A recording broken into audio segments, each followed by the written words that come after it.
Zima Blue, The Story of Life. Episode 10 of the first season of Love, Death and Robots opens with the narrative's motif, filling the screen with the colour that the audience immediately realises to be Zima Blue. As you might be able to guess, this colour has a key role in the story. We're introduced to a reporter who has been invited to Zima's home/gallery to get a lead scoop on his newest work of art. From what she says, we can gather that Zima is a world-renowned artist who seems to keep mostly to themselves and doesn't care for public opinion. This is further reinforced by him detailing in the invite to not bring any means to record their conversation. No pens, papers, cameras, nothing. On her way to Zima's residence, she ponders over Zima's obsession with Zima Blue and how it all started. Little is known about Zima's history. It was said that he started his art career in portraiture. It's made clear to the audience that Zima's past is something he doesn't talk about. His audience, in parallel to us, has to figure out his origins through physical evidence and word of mouth. This to me is very symbolic of real-life celebrities, whose personal lives aren't generally advertised, so people always tend to make assumptions based on the little information they have, which often paints an incorrect picture of the figure in question. This will come back in unexpected ways towards the end of the episode. But for Zima, the human form was too small a subject. The search for deeper meaning caused him to look further, to the cosmos itself. Classic introverted artist. Societal conventions are boring, so instead he'll stare into space. As mildly humorous as this is, considering myself and probably every artist/performer ever goes through this moment at least once a year, this is the part where shit starts sliding down the hill. That's how the mural work started. They were undeniably brilliant. One day, Zima unveiled a mural that had something different about it. The abstract shapes changed and became more dominant, but always the shade of blue was the same. It was Zima Blue. Okay, you're thinking, right, the canvas is fully blue now, he literally can't go any further than this.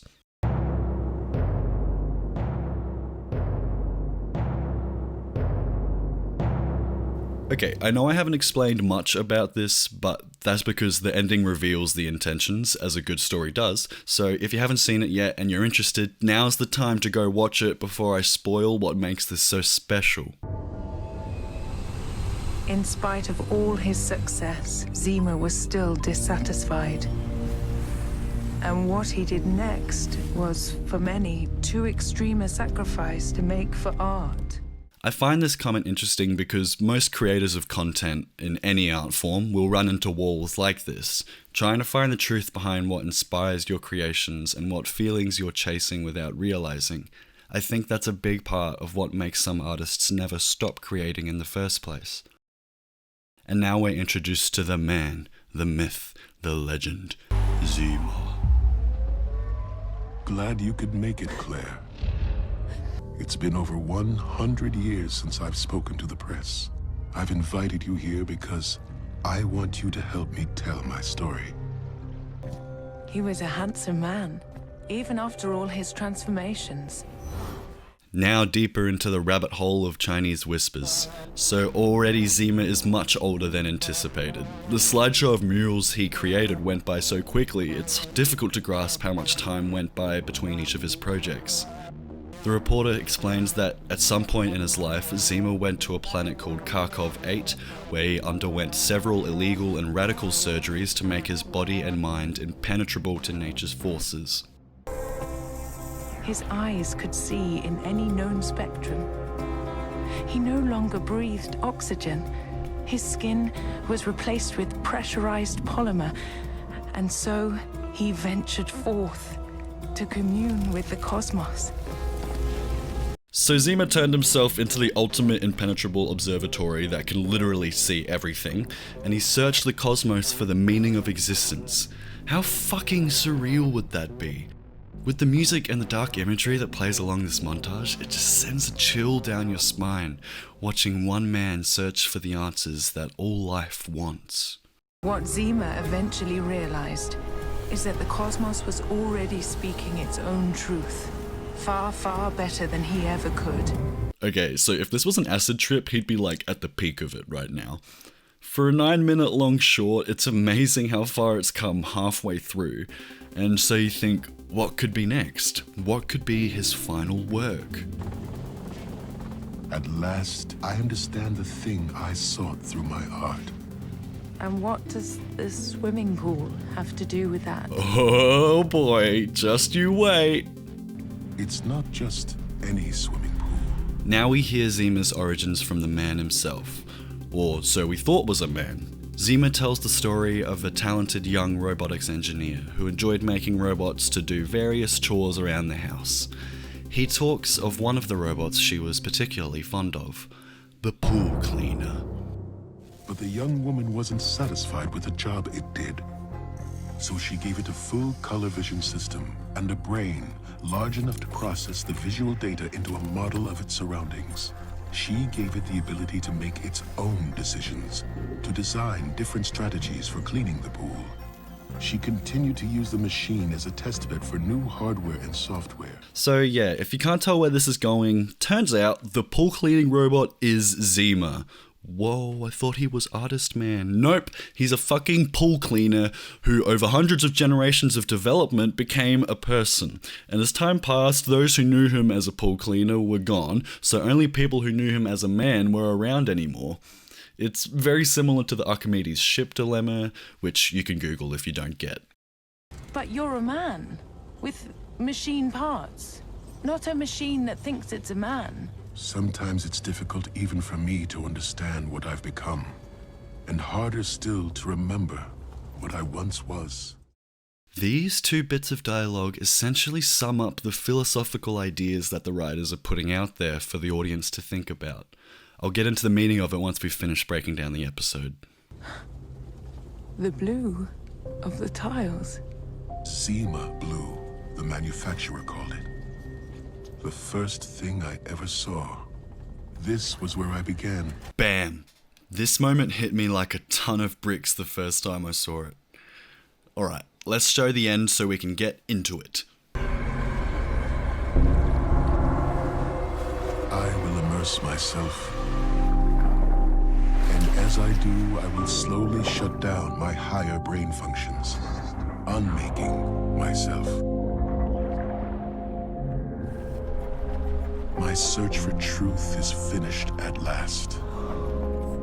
I'm going home. Okay, I know I've straight up played lots of the episode here, but how could I interrupt that? It's such a chilling and profound moment. The audience watches in shock and confusion, but the reporter, her expression, the fade out until nothing but the Zima Blue and the pool cleaning robot is left. God, it's just too good. It feels like we're learning something so important, the most important thing we could learn, but we still don't quite get it, as we never will. Alright, time to dig in. The first thing I want to draw attention to is the two origin stories and how they compare. We'll call them the outside and inside perspectives, outside meaning how others see Zima, and inside meaning how Zima sees Zima. Here is a little table I drew up with the basic summaries of the revealed plot points. As you can see, it's incomplete. That's because as I was writing this out, I realized that the two perspectives are most likely one and the same, so I drew up a new table of events combining the two. If you take out specific settings, nouns, and keywords relating to the actual story being told, to me this starts to look like the story of everyone. The story of how intelligence is formed, and the fundamental ideas that drive it and create our deep truths of the universe. To me, this story is something that the world needs to see, because I think we all start off doing what Zima did. We all start by looking outside ourselves to find meaning. We see the stars and the endless night sky, and we ponder about what we could learn from going to those strange places. Would we find truth? Or like Zima, would we realize that the universe is speaking its own truth, and that the truth isn't synonymous with our own truth? Next, I want to talk about the questions we were left with after watching the episode. Why? After everything Zima has done and learned, why did he want to go back to being an ignorant pool cleaning robot? The answer to that question is a little scary to me, and I think it's the main thing that makes this whole episode so fucking special. It brings nature versus nurture into question, along with many other philosophical questions relating to how our brains interpret information and the universe we inhabit. As a pool cleaning robot, Zima only has a few functions that he would use to think. I don't know how programming works, but I'll take a stab at it. His fundamental goal is to make every tile the color Zima Blue. I'd imagine he'd be able to identify hex color codes with a camera and a processor, and anything that didn't register as 16B8F3, the Zima Blue hex code, he would scrub that surface until majority of it was approved by his system as Zima Blue, or the 16B8F3. That's it. That's all his life would be. One job. Search for any variation of 16B8F3 and scrub it back until it's 16B8F3 again. His life is just one problem that he fixes over and over. He doesn't have to leave the pool, he doesn't have to think about anything else at all, and he has all the tools he needs with him. You may be thinking, fuck that, but it's such a simple solution to such a massive problem. Because now think of Zima as a man. He was billions of neurons firing all at once. His one true desire to get the world to 16B8F3 was entirely incapacitated by his intelligence. He only ever wanted to do that simple thing, but now he could probably barely remember that thing.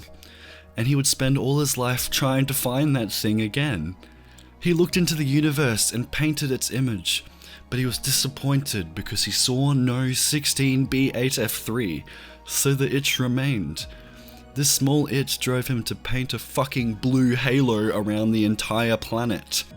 He searched everywhere for something to scratch this itch, but nothing seemed to do it quite like seeing Zima Blue in front of his eyes.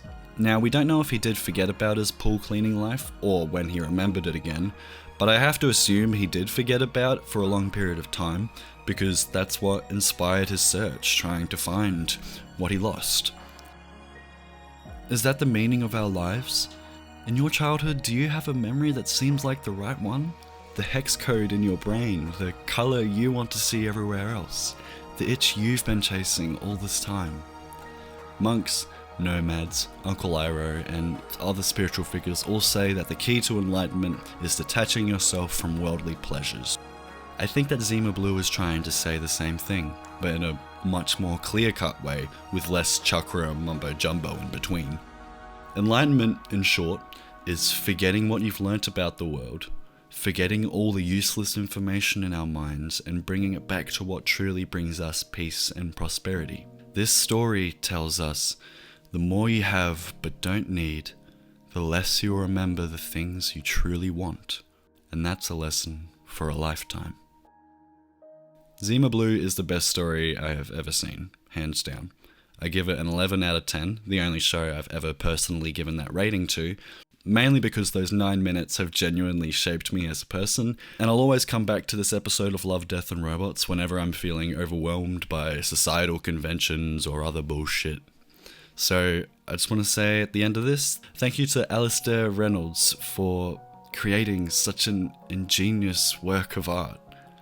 And please, please, please, don't become a pool cleaner.